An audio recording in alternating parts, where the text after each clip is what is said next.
Next अब हम आ जाते हैं हीमोग्लोबिनोपैथीज पे। एंजाइमोपैथीज हमने कवर की।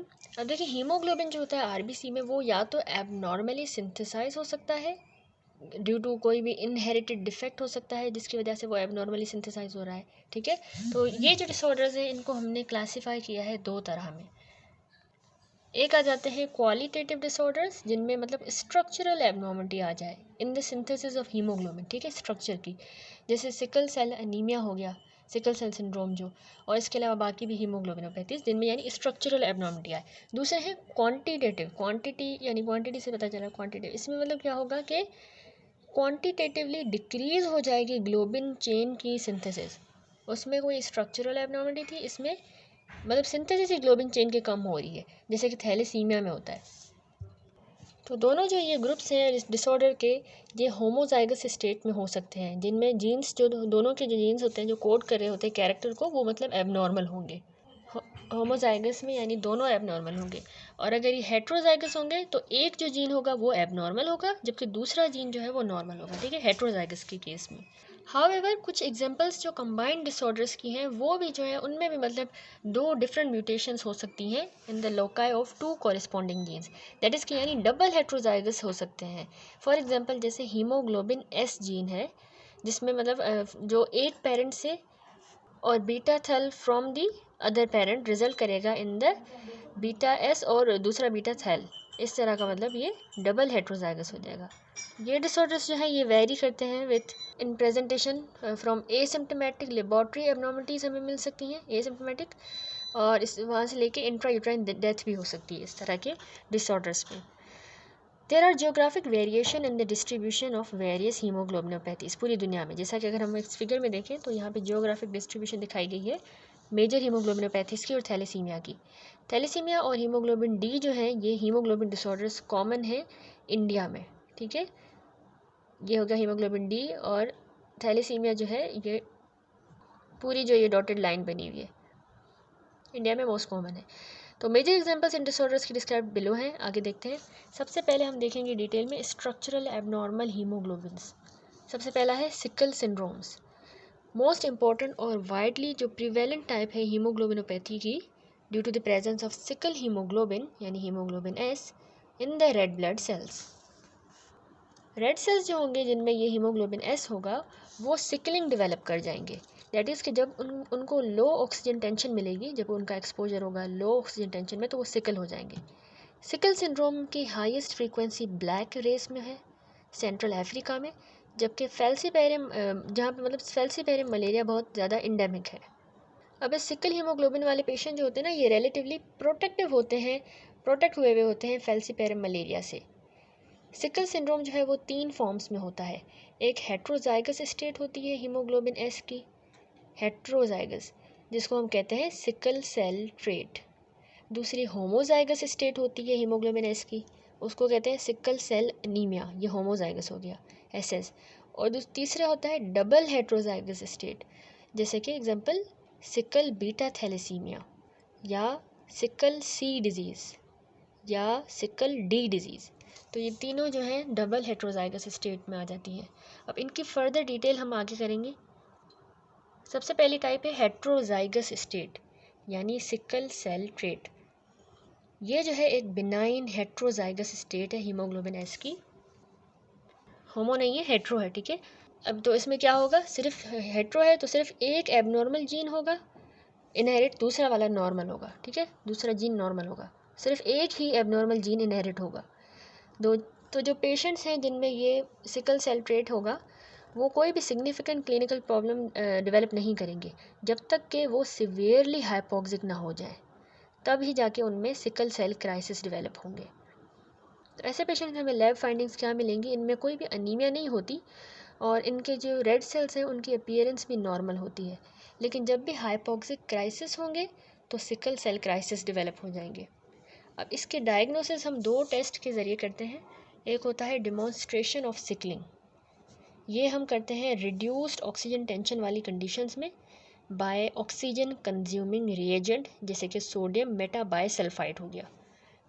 तो उसके ज़रिए से ऑक्सीजन की टेंशन हम रिड्यूस करवा के और फिर इसको डायग्नोज करते हैं। दूसरा है हीमोग्लोबिन इलेक्ट्रोफोरेसिस, उससे जो है हमें 35 to 40% of the total haemoglobin S जो है ना वो रिवील हो जाएगा, सिकल हीमोग्लोबिन। ठीक है, तो हेट्रोजाइगस स्टेट के बाद दूसरा सिंड्रोम देखते हैं जो कि है होमोजाइगस स्टेट। उसमें हमने कहा सिकल सेल एनीमिया आ जाती है। अब सिकल सेल एनीमिया जो है ये होमोजाइगस स्टेट है हीमोग्लोबिन एस की, जिसमें रेड सेल्स में एबनॉर्मल जीन इनहेरिट होगा फ्रॉम ईच पेरेंट। ठीक है, दोनों पेरेंट से एक एक आएगा और दोनों ही एबनॉर्मल जीन्स होंगे। तो ये जो है ना बहुत ही सिवियर डिसऑर्डर है जो एसोसिएटेड होता है with protein clinical manifestations and decreased life expectancy. ठीक है, ऐसे पेशेंट्स की ज़िंदगी के चांस कम होता है। अब पैथोजेनेसिस इसकी किस तरह है, फॉलोइंग एबनॉर्मलिटीज़ ऑब्जर्व की गई हैं। इस 12.28 फिगर में देखें, यहाँ पे जो है पैथोजेनेसिस दिखाई गई है सिकल सेल एनीमिया की। ये ए फिगर में जो है बेसिक मॉलिक्यूलर डिफेक्ट है, फिर बी फिगर में जो है वो मैकेनिज्म दिखाया गया है पॉलीमराइजेशन का and consequent sickling of the red sales जिनमें हीमोग्लोबिन एस है, किस तरह से उनकी सिकलिंग हो रही है। इस सी फिगर में जो है वो मैकेनिज्म ऑफ सिकलिंग दिखाया गया है ऑक्सीजन डीऑक्सीजनेशन पे। अब डिटेल देखते हैं इसकी, तो सबसे पहले नंबर 1 है बेसिक मॉलिक्यूलर लीजन। अब सिकल हीमोग्लोबिन यानी हीमोग्लोबिन एस में जो बेसिक जीन जेनेटिक डिफेक्ट होता है ना वो सिर्फ एक सिंगल पॉइंट म्यूटेशन होती है। ठीक है, किसमें, एक अमाइनो एसिड में, आउट ऑफ 146 अमाइनो एसिड में से सिर्फ एक अमाइनो एसिड में मसला होता है हीमोग्लोबिन के मॉलिक्यूल में। यानी क्या होता है कि सब्सटीट्यूशन हो जाती है वैलिन की फॉर ग्लूटामिक एसिड। वैलिन की जगह पे ग्लूटामिक एसिड आ जाता है at the 6th residue position beta globin chain में, 6 वाली पोजीशन पे, जिसके नतीजे में हीमोग्लोबिन A2, B2 और S प्रोड्यूस हो जाएगा। ठीक है, इस फिगर में भी ये शोन है, ये हीमोग्लोबिन A है, यहाँ पे ये पॉइंट म्यूटेशन यहाँ पे आ गई जिसकी वजह से हीमोग्लोबिन S मॉलिक्यूल आ गया। ग्लूटामिक एसिड की सब्सटीट्यूशन हो गई विथ वैलिन, यानी ग्लूटामिक एसिड की जगह पे वैलिन आ गया। अब मैकेनिज्म ऑफ सिकलिंग पे आते हैं, तो डीऑक्सीजनेशन के दौरान जैसे डीऑक्सीजनेशन होगी तो जो रेड सेल हैं जिनमें हीमोग्लोबिन S है वो अपनी बाई कनकेव वाली डिस्क शेप को चेंज करके एक इलोंगेटेड क्रीसेंट शेप बना देंगे या सिकल शेप बना देंगे। ठीक है, इस तरह से सिकल शेप बन जाएगी। इस प्रोसेस को हम कहते हैं सिकलिंग, और ये होती है दोनों with in the intact red cells में और इन विट्रो फ्री सॉल्यूशन में भी होती है। मैकेनिज्म जो रिस्पॉन्सिबल है ना सिकलिंग के लिए, जैसे ही डीऑक्सीजनेशन हो रही है हीमोग्लोबिन एस की, हीमोग्लोबिन एस वाले आरबीसी की, वो मैकेनिज्म ये है कि पॉलीमराइजेशन हो जाती है डीऑक्सीजनेटेड हीमोग्लोबिन एस की।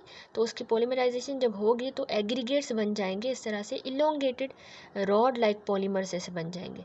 ठीक है, पॉलीमराइज हो गए तो ये जो इलोंगेटेड फाइबर्स हैं ये अलाइन करेंगे सीधे लाइन में और डिस्टोर्ट कर देंगे रेड सेल को इनटू क्लासिक, जैसे सिकल शेप बन जाएगा, सिकल शेप का सेल।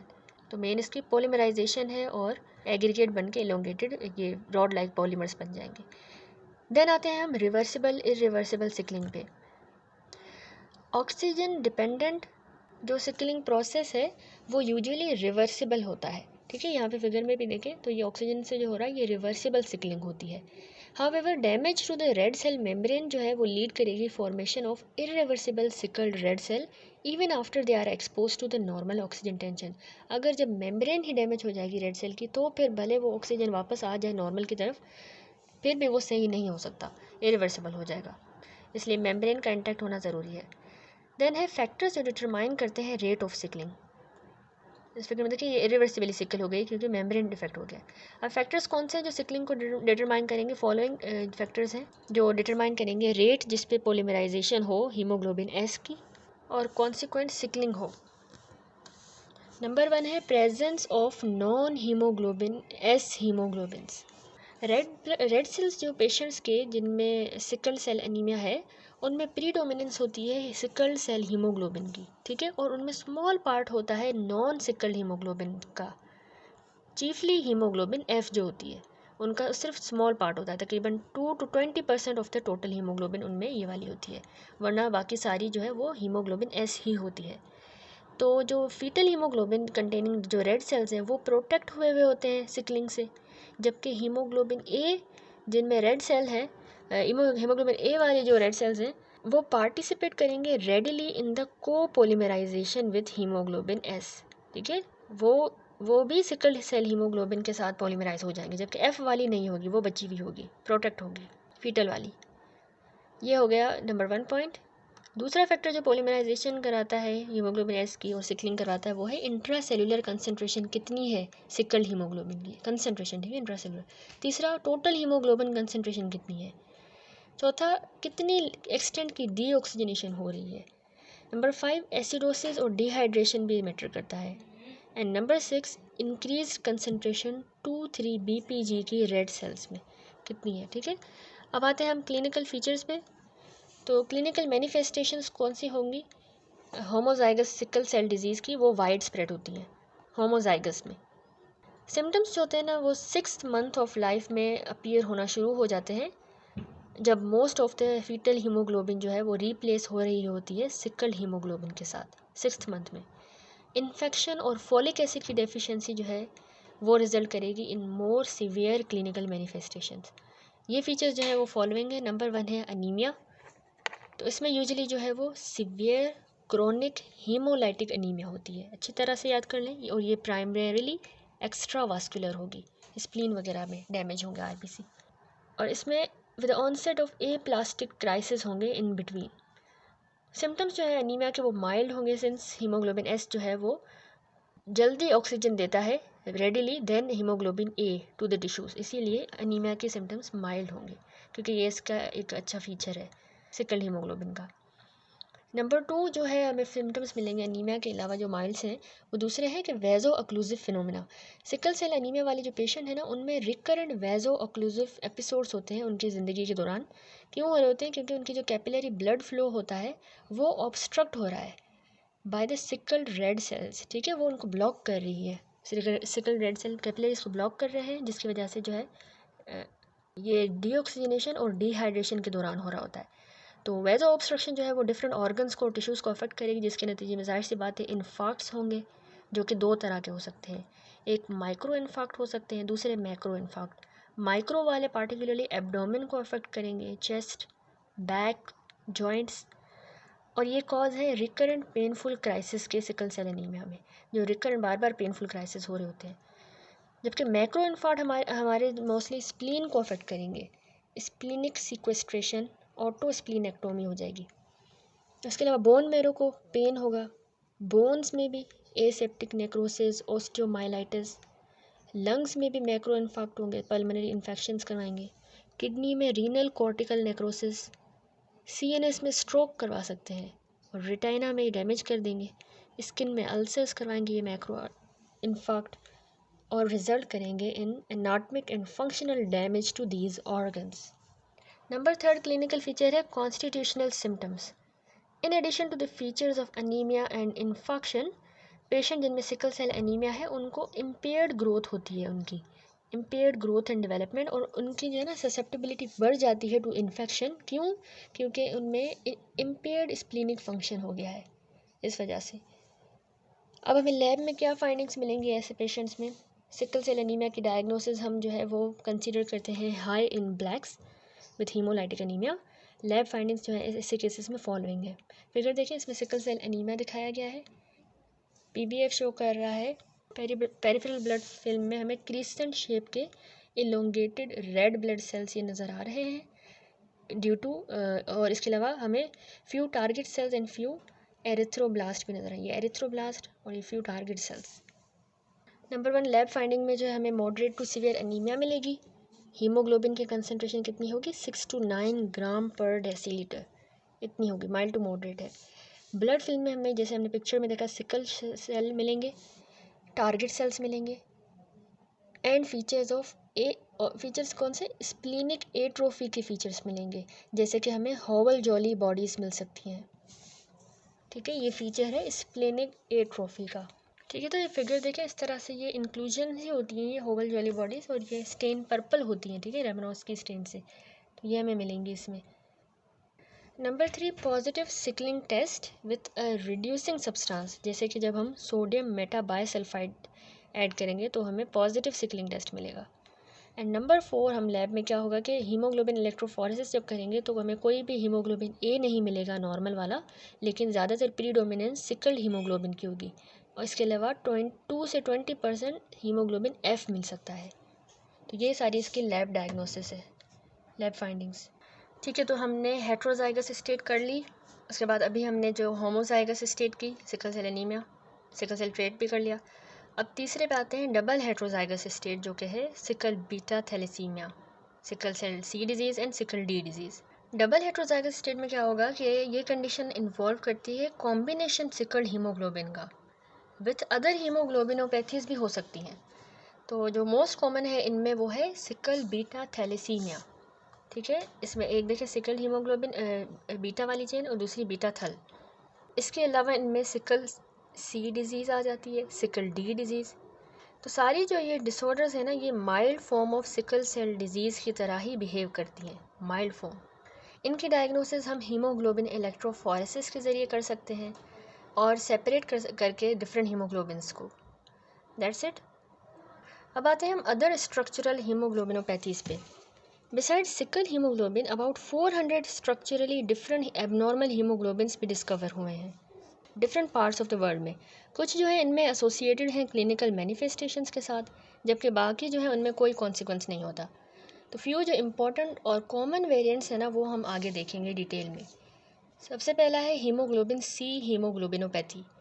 ये प्रिवेलेंट है हमारे वेस्ट अफ्रीका में, अमेरिकन ब्लैक्स में, ठीक है। मॉलिक्यूलर लेजन जो है वो हीमोग्लोबिन सी में वो क्या हो जाता है कि सब्सटीट्यूशन हो जाती है लाइजीन की for glutamic acid eight B6 यानी बीटा 6 जो ग्लोबिन चेन पोजीशन है वहाँ पे लाइजीन आ जाएगा, ठीक है। The disorder of the haemoglobin C जो है वो बिनाइन होमोजाइगस हो सकता है, benign homozygous haemoglobin C disease, या फिर ये asymptomatic heterozygous haemoglobin C trait भी हो सकता है, या फिर ये डबल हेट्रोजाइगस कॉम्बिनेशन हो सकता है, जैसा कि sickle haemoglobin C disease and haemoglobin C beta thalassaemia. तो इसके भी फर्दर यही 3 जो है वो सिंड्रोम्स हो सकते हैं, जिस तरह हीमोग्लोबिन एस में हो रहा था सिकल हीमोग्लोबिन में, इसी तरह यहाँ पे भी ये 3 हो सकते हैं, homozygous, heterozygous and double heterozygous combination, ठीक है। तो याद कर लें अच्छी तरह से। देन है हीमोग्लोबिन डी हीमोग्लोबिनोपैथी। अब ये जो है नॉर्थ वेस्ट इंडिया में कॉमन है, पाकिस्तान में और ईरान में। अबाउट 3% जो सिख पंजाब में रहते हैं वो अफेक्टेड हैं हीमोग्लोबिन डी हीमोग्लोबिनोपैथी के साथ। इनको हम कहते हैं हीमोग्लोबिन डी पंजाब। आल्सो हम इनको हीमोग्लोबिन लॉस एंजलिस कहते हैं। हीमोग्लोबिन डी पंजाब जो है अराइज करता है from substitution of glutamine for glutamic acid, ठीक है। अब यहाँ पे ग्लूटामीन आ जाएगा ग्लूटामिक एसिड की जगह पे, लेकिन पोजीशन चेंज है, वहाँ 6 थी, यहाँ पे बीटा 121 ग्लोबिन चेन पोजीशन 121। फिर दूसरी है हीमोग्लोबिन ई हीमोग्लोबिनोपैथी। अब ये प्रिवेलेंट है साउथ ईस्ट एशिया में, इंडिया, बुर्मा एंड श्रीलंका में। हीमोग्लोबिन ई जो है वो अराइज करता है जब सब्सटीट्यूशन हो जाए लाइजीन की फॉर ग्लूटामिक एसिड, बिल्कुल उसी तरह जिस तरह हीमोग्लोबिन सी था, लेकिन फ़र्क ये है कि वहाँ पोजीशन नंबर 6 थी और यहाँ पे बीटा 26 ग्लोबिन चेन है, 6 नहीं 26, लेकिन अमाइनो एसिड वही है, लाइजीन आ जाएगा ग्लूटामिक एसिड की जगह पे, तो ये कहलाएगा haemoglobin E haemoglobinopathy. Like other abnormal haemoglobin, haemoglobin E haemoglobinopathy जो है वो asymptomatic heterozygous haemoglobin E trait हो सकता है, जो कंपनसेट होगा haemolytic homozygous haemoglobin E disease के साथ, या फिर ये डबल हेट्रोजाइगस स्टेट भी हो सकती है in combination with other haemoglobinopathies, जैसा कि हीमोग्लोबिन ई बीटा थैलेसीमिया, हीमोग्लोबिन ई अल्फा थैलेसीमिया। तो इसके भी उसी तरह 3 कॉम्बिनेशन है, ठीक है, homozygous, heterozygous and double heterozygous. Next है हीमोग्लोबिन ओ अरब डिजीज़। हीमोग्लोबिन ओ अरब डिजीज़ पहले जो है वो अरब फैमिली में आइडेंटिफाई हुई, लेकिन अब जो ये है डिटेक्ट हुई है अमेरिकन ब्लैक्स में भी। तो होमोजाइगस जो फॉर्म है इस डिजीज़ की वो माइल्ड हीमोलाइटिक एनीमिया के साथ अपीयर होती है, और इसके अलावा इसमें स्प्लीनोमेगैली भी हमें मिलेगी। देन अब आ जाते हैं हम अनस्टेबल हीमोग्लोबिन हीमोग्लोबिनोपैथी पर। अनस्टेबल हीमोग्लोबिन्स वो हीमोग्लोबिन वेरिएंट्स हैं जिनमें डीनेचुरेशन हो जाती है और पर्सिपिटेशन हो जाती है रेड सेल्स के अंदर ही, जैसे कि हीन्स बॉडीज़ मिलेंगी हमें इनमें। तो इससे क्या होगा आगे जाके, कंजेनाइटल नॉन स्फेरोसाइटिक हीमोलाइटिक एनीमिया होगी, या फिर congenital hence body haemolytic anaemia भी हम कह सकते हैं, ठीक है। ये मोस्ट इम्पॉर्टेंट है। ये डिसऑर्डर्स जो हैं वो या तो ऑटोसोमल डोमिनेंट इनहेरिटेंस से होंगे या फिर ये डेवलप कर सकते हैं स्पॉन्टेनियस म्यूटेशन के बाद, ठीक है, डोमिनेंट हो सकते हैं यहाँ पे। तो अनस्टेबल जो हीमोग्लोबिन है वो या तो सिंगल अमाइनो एसिड की सब्सटीट्यूशन की वजह से आता है ग्लोबिन चेन में, या फिर जब डिलीशन हो जाए एक या ज़्यादा अमाइनो एसिड की बीटा ग्लोबिन चेन में, जो फॉर्म करता है बॉन्डिंग को हीम ग्रुप में विद इन द मॉलिक्यूल। तो वो बॉन्डिंग जो है वो डिस्टर्ब हो जाएगी, leading to the formation of methaemoglobin बन जाएगा और पर्सिपिटेशन हो जाएगी ग्लोबिन चेन्स की एज हीन्स बॉडीज़, आगे जाके वो पर्सिपिटेट करके हीन्स बॉडीज़ बना देगा। ओवर 100 अनस्टेबल हीमोग्लोबिन्स डिस्क्राइब हुए हैं। इनके जो नाम है उनको उनकी जगह के हिसाब से दिया गया है जहाँ पे ये हुई हैं। फॉर इंस्टेंस जैसे हीमोग्लोबिन कॉल्न हो गया, haemoglobin Hammersmith, haemoglobin Zurich, haemoglobin Sydney and so on. तो डायग्नोसिस जो है ये अनस्टेबल हीमोग्लोबिन की, इस डिज़ीज़ की, वो हम करते हैं by the test for Heinz bodies के टेस्ट करके and by the haemoglobin electrophoresis करके। ठीक हो गया। तो यहाँ पे ये सिकल सेल एनीमियाज कंप्लीट हुई, ठीक है, यानी जो स्ट्रक्चरल एबनॉर्मलिटीज़ जो हैं वो कंप्लीट हुई। अब आते हैं रिड्यूस्ड ग्लोबिन चेन सिंथेसिस पे, यानी थैलेसीमियाज। डेफिनेशन देखते हैं। सबसे पहले thalassaemias diverse group of hereditary disorders ही हैं जिनमें यानी रिड्यूस्ड सिंथेसिस हो जाती है, यानी सिंथेसिस कम हो जाती है एक या ज़्यादा ग्लोबिन पॉलीपेप्टाइड चेन्स की, ठीक है। तो थस थैलेसीमियाज अनलाइक द हीमोग्लोबिनोपैथीज जिनमें क्या हो रहा था, क्वालिटेटिव डिसऑर्डर्स थे हीमोग्लोबिन के, तो ये जो है वो क्वांटिटेटिव एबनॉर्मलिटीज़ हैं पॉलीपेप्टाइड ग्लोबिन चेन की। क्वांटिटी कम हो रही है यानी रिड्यूस सिंथेसिस हो रही है। थैलेसीमियाज जो है वो पहले डिस्क्राइब हुई मेडिटेरेनियन कंट्रीज़ में, जैसे नॉर्थ अफ्रीका में, साउदर्न यूरोप में, जहाँ से इसका ये नाम है मेडिटेरेनियन अनीमिया। वर्ड थैलेसा जो है ये ग्रीक वर्ड है जिसका मतलब है सी, द सी, यानी समंदर। सिंस कंडीशन जो है ये फाउंड हुई कॉमनली रीजन्स में जो सराउंड करते हैं मेडिटेरेनियन सी को, वहाँ पे ये ज़्यादा थी तो इस वजह से इसका ये नाम दिया गया। कंडीशन जो है ये आल्सो मिडल ईस्ट में भी हो सकती हैं, इंडियन सब कॉन्टिनेंट में, साउथ ईस्ट एशिया में और इन जनरल ब्लैक्स में। फिगर देखें 12.27 में, यहाँ पे ये शोन है थैलेसीमिया का जो भी एरिया है, ये डॉटेड जो बना हुआ है एरिया, ठीक है, ये इसकी डिस्ट्रीब्यूशन है, जबकि ये यहाँ पर इंडिया है। जेनेटिक्स और क्लासिफिकेशन देखें इसकी, तो थैलेसीमियाज जो है ना ये जेनेटिकली ट्रांसमिटेड डिसऑर्डर है, हमें पता है। नॉर्मली इंडिविजुअल जो है वो इनहेरिट करते हैं 2 बीटा ग्लोबिन जीन्स को जो लोकेटेड होते हैं ईच ऑन द 2 क्रोमोसोम्स, यानी 2 बीटा ग्लोबिन जीन्स को इनहेरिट करते हैं, हर एक जो है वो 2 क्रोमोसोम 11 पे प्रेजेंट होता है ये जीन, और 2 अल्फ़ा ग्लोबिन जीन्स इनहेरिट करते हैं जो हर एक जो है वो 2 क्रोमोसोम्स पे लोकेटेड होते हैं, क्रोमोसोम नंबर 16 पे, ठीक है, बीटा वाला 11 पे और ये 16 पे अल्फ़ा वाला, हर पेरेंट से। दैट इज़ कि जो नॉर्मल एडल्ट हीमोग्लोबिन है, हीमोग्लोबिन ए, वो अल्फ़ा 2 और बीटा 2 होता है, ये नॉर्मल की बात हो रही है। अब डिपेंड करता है वेदर जेनेटिक डिफेक्ट हुआ है या डिलीशन हुई है, वो लाइक कर रही है ट्रांसमिशन ऑफ द अल्फ़ा पे या बीटा ग्लोबिन चेन जीन्स पे, तो उस हिसाब से थैलेसीमिया को हमने क्लासीफाई किया है अल्फ़ा में एंड बीटा थैलेसीमियास में। थस पेशेंट्स जिनमें अल्फ़ा थैलेसीमिया है तो उनको structurally normal alpha globin chain होगा, लेकिन उनकी जो प्रोडक्शन है वो इम्पेयर होगी, यानी स्ट्रक्चर तो उनका बिल्कुल नॉर्मल होगा लेकिन उनकी जो प्रोडक्शन है वो इम्पेयर होगी, ठीक है, क्योंकि ये क्वांटिटेटिव डिसऑर्डर है, ठीक है, क्वालिटी उनकी सही है, स्ट्रक्चर नॉर्मल है। सिमिलरली अगर किसी को बीटा थैलेसीमिया है तो उनकी जो बीटा ग्लोबिन चेन्स हैं वो स्ट्रक्चरली नॉर्मल होंगी लेकिन उनकी प्रोडक्शन कम होगी। तो हर एक जो 2 मेन टाइप्स हैं थैलेसीमिया की वो हो सकती हैं एज हेट्रोजाइगस, जिसको हम कहेंगे alpha and beta thalassaemia minor या ट्रेट भी कह सकते हैं, ठीक है, हेट्रोजाइगस को हम ये कहते हैं माइनर या ट्रेट, या फिर वो उनको होमोजाइगस स्टेट में हो सकती हैं तो हम उनको कह देंगे अल्फ़ा या बीटा थैलेसीमिया मेजर अगर होमोजाइगस होगा। तो जो फॉर्मर वाली है हेट्रोजाइगस वाली ये ज़्यादातर एसिम्प्टोमेटिक होती है, ठीक है, ये बीटा थैलेसीमिया माइनर या ट्रेट जो है ये एसिम्प्टोमेटिक होता है, जबकि थैलेसीमिया मेजर जो है ना वो सिवियर कंजेनाइटल हीमोलाइटिक अनीमिया होती है, ठीक है, बहुत ही ज़्यादा सिवियर कंडीशन है।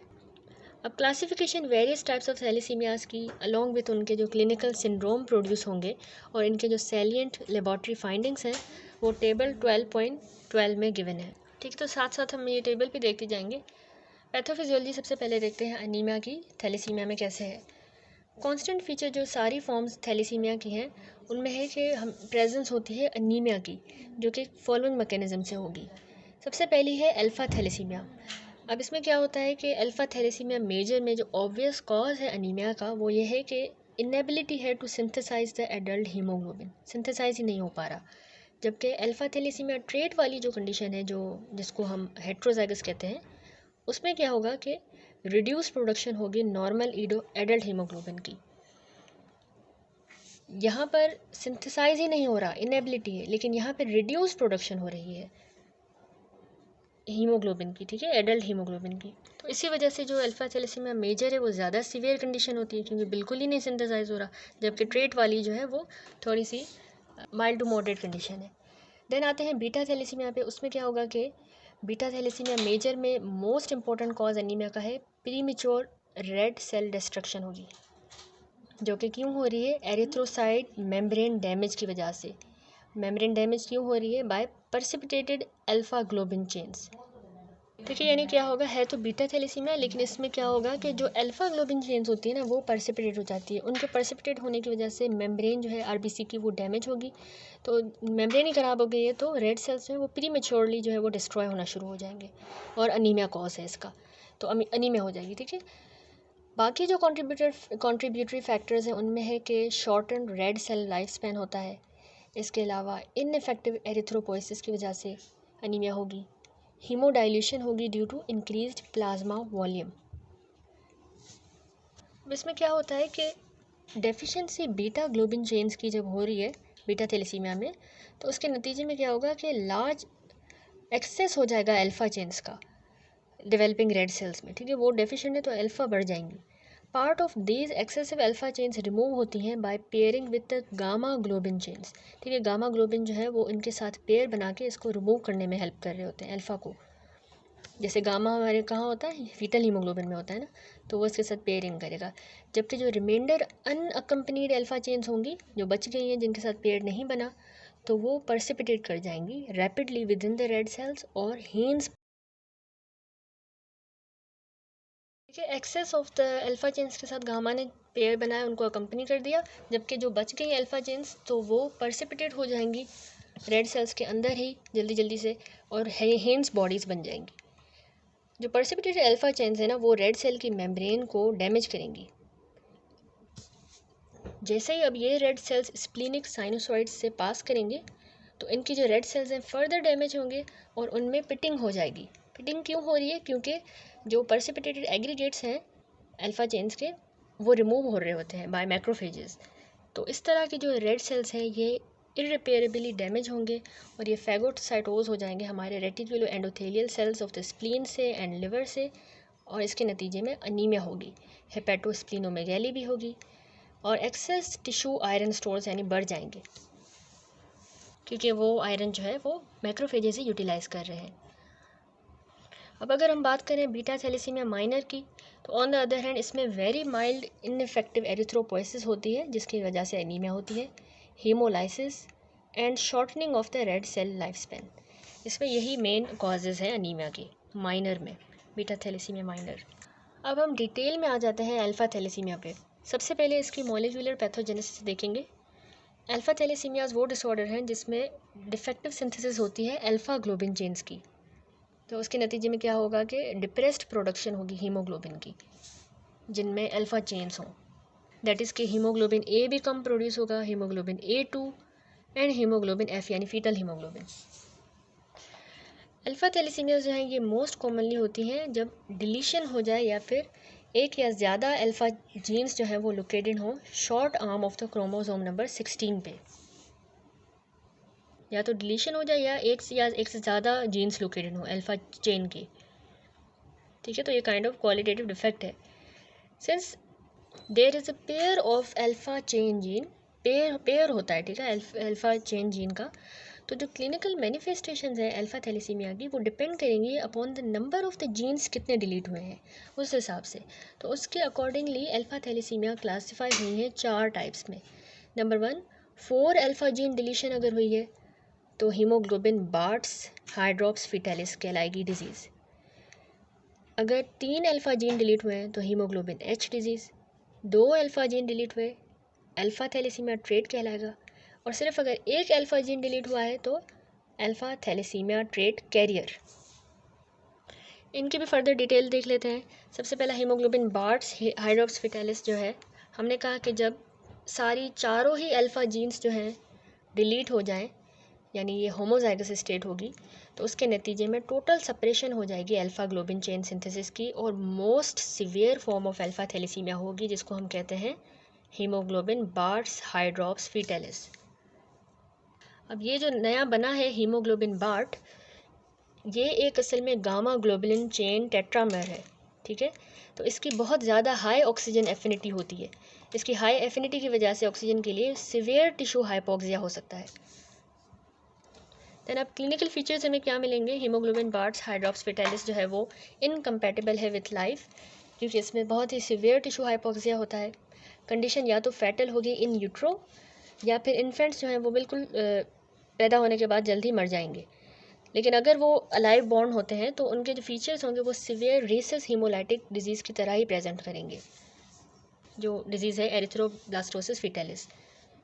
उसी तरह अब लैब फाइंडिंग्स हमें क्या मिलेंगी? जो हीमोग्लोबिन बार्ट्स हीमोग्लोबिन है वो इन इन्फेंट्स में जो है, यानी हीमोग्लोबिन बार्ट्स हाइड्रॉप्स फिटालिस वाले जो भी इन्फेंट्स बॉर्न होते हैं उनमें फॉलोइंग लैब फाइंडिंग्स हमें मिलेंगी। एक तो सिवियर अनीमिया होगी, हीमोग्लोबिन 6 ग्राम पर डेसीलीटर से भी कम मिलेगा। नंबर 2, ब्लड फिल्म पे हमें एनाइसोपोइकिलोसाइटोसिस मिलेगा, यानी शेप और स्ट्रक्चर जो है आरबीसीज का वो डिस्टॉर्टेड होगा। हाइपोक्रोमिया होगा, क्योंकि हीम ही नहीं बना, हीमोग्लोबिन नहीं है तो हाइपोक्रोमिक सेल्स होंगे। माइक्रोसाइटोसिस होगी। पोलीक्रोमेजिया, यानी इमेच्योर रेड सेल्स हमें ज़्यादा मिलेंगे, उसको पोलीक्रोमेजिया कहेंगे, नॉर्मल से ज़्यादा। इसके अलावा बेजोफिलिक स्टिपलिंग मिलेगी, ठीक है, जो कि आरएनए की कंडेंसेशन की वजह से होती है, एग्रीगेट्स जो बन जाते हैं आरएनए के। और हमें numerous normoblast and target cells मिलेंगे। इसके अलावा इसमें जो है ना रेटिकुलोसाइट काउंट बहुत ज़्यादा बढ़ जाता है, क्योंकि बहुत ही सीवियर हीमोलाइसिस हो रही है तो रेटिकुलोसाइटोसिस भी ज़्यादा होगी। नंबर 4, सीरम का बिलिरुबिन लेवल बहुत ज़्यादा बढ़ा हुआ होगा, क्योंकि हीमोलाइसिस हो रही है। हीमोग्लोबिन इलेक्ट्रोफोरेसिस में हमें 80 to 90% haemoglobin bards and small amount of haemoglobin H मिलेगा एंड हीमोग्लोबिन पोर्टलैंड। लेकिन हमें कोई भी हीमोग्लोबिन A2 या हीमोग्लोबिन F नहीं मिलेगा, ठीक है। ये इसकी मोस्ट इंपॉर्टेंट लैब डायग्नोसिस है। टेबल में भी ये देखेंगे तो अल्फा थैलेसीमिया हाइड्रॉप्स फिटालिस देखें, हीमोग्लोबिन जो है इसमें हमें 6 से रिड्यूस मिलेगी, यानी 3 to 10 ग्राम पर डेसीलीटर हमें मिलेगी। हीमोग्लोबिन इलेक्ट्रोफोरेसिस में हमें क्या मिलेगा? हीमोग्लोबिन बार्ट्स मिलेगा, जो कि गामा ग्लोबुलिन टेट्रामर है, ठीक है। ये हमें 100% मिलेगी। ये काइंड ऑफ इसकी डायग्नोसिस है, लैब फाइंडिंग है। जीनोटाइप इसमें कैसा है कि चारों की चारों अल्फ़ा जीन्स इसमें डिलीट हो जाती हैं। क्लिनिकल सिंड्रोम में क्या होगा कि फैटल है, यूट्रो में ही मर जाएगा फीटस, या फिर ये अर्ली इन्फेंसी में ही फीटस की डेथ हो जाएगी। नेक्स्ट है हमारे पास हीमोग्लोबिन एच डिजीज़, ठीक है, ये वाली। तो इसमें क्या होता है कि 3 जो अल्फ़ा जीन्स हैं वो डिलीट हो जाती हैं, 4 नहीं, यहाँ पे अब 3 होंगी। तो हीमोग्लोबिन एच प्रोड्यूस होगा, जो कि एक बीटा ग्लोबिन चेन टेट्रामर है, ठीक है, और markedly impaired alpha chain synthesis होगी, ठीक है। अल्फा जो है वो सही से सिंथेसाइज नहीं होगा। अब हीमोग्लोबिन एच जो है ना वो पर्सिपिटेट होता है as Heinz bodies within the affected red cell, इसमें भी हमें हेन्स बॉडीज मिलेंगी। इलोंगेटेड अल्फा चेन वेरिएंट जो है हीमोग्लोबिन एच डिजीज़ का, उसको हम कहते हैं हीमोग्लोबिन कॉन्स्टेंट स्प्रिंग। ये नेम बहुत इंपॉर्टेंट है, याद करें। जो इलोंगेटेड अल्फा चेन का वेरिएंट है हीमोग्लोबिन एच डिजीज़ का, उसको हम हीमोग्लोबिन कॉन्स्टेंट स्प्रिंग कहते हैं, ठीक है। ये एक किस्म का वेरिएंट है इसका, इस डिज़ीज़ का। आगे क्लिनिकल फीचर्स पे आते हैं।